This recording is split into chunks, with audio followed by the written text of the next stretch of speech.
business process has to make sense to enable success and to enable performance in a company. And OKRs do that. It's not just an administrative list of things that need to get done, but it's a rock that we're moving forward. And all these little stories that tell you how someone's ingenuity and determination made the day for that particular client and moved the needle a little bit further on that particular OKR. Their reality may be different from somebody else's reality, which I find is so often the key to understanding how to compromise, how to align people, understanding that you're not necessarily coming to the point from the same angle. Those funny moments, I think they train us to be more flexible in our thinking and to be more open minded and say, there are 10 different ways of approaching the situation. Hmm. What's yours? And how can we come to a common one? My family moved to the South in the US, Georgia. And my dad had previously lived in Africa, and Nigeria, and Kenya, various different places. He picked us a beautiful house in a 100% Black neighborhood. It didn't even occur to him.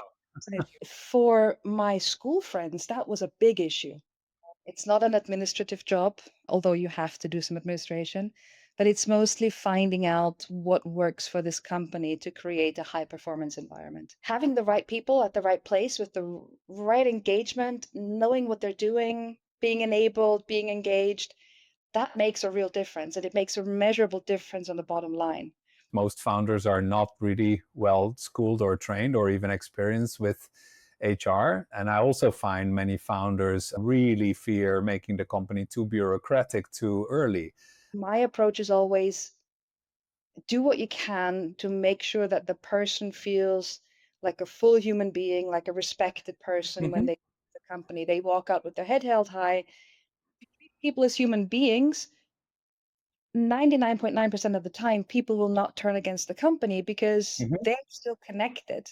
Everyone has to go through one, two, maybe three reduction in force rounds at some point in time. It's less about it might happen and it's probably going to happen at some point in time. Of course, the person leaving doesn't see that project management. They hopefully get a really good conversation that allows them to walk away with their head held high. Yeah. I think the purely legal driven, so if there isn't that healthy balance between human and legal, I think Hmm. that usually ends up bad because people feel really, I can't think of the English word, but it feels like a slap in the face. Your email access is terminated. Nobody Hmm. knows where to find you anymore, and you're gone, right? So that's a big mistake because one of the things that we took away from Scandit is we've now got a really strong and vibrant alumni network. Yes, I think a lot of people who work in scale-up companies do. See, if you Does- talk to the engineers, seeing your fingerprints on the code, knowing that that piece of code that you wrote is protecting people from being scammed online, right? So Right. that knowledge is extremely powerful. This also means that a lot of the people are not your 9 to 5 types. So you tend to have work-life balance challenges and you tend to see more burnout in our environment. The engineers in the company chose kindness as the first value. That's maybe a little bit unexpected against prejudice. Letting each other know where I am and what I can do and what I can contribute and how to Hmm. help you, but also where my helping stops. We don't take what AI says at face value. So we would treat AI like a junior team member and say, that's a great first draft. Let me read that. Let me correct Exactly. it, throw it back. I've met refugees. I've met teenagers who've run away from home. I've met No. battered wives. It's a long list of reasons why people end up on the streets. And they have an insane amount of skills, right? He got recruited directly into a supervisor position because he could show like he's no longer idealistic, he's realistic and resilient. And that's what they need most in those jobs. I remember my grandmother, who was a big role model for me.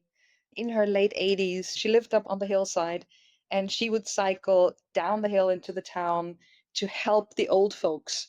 So in modern parlance, he would say I was an ally. I was there for him. I was his friend. He'd have somebody to talk to and break to do to protect the world's financial systems from fraud and help make transactions more transparent.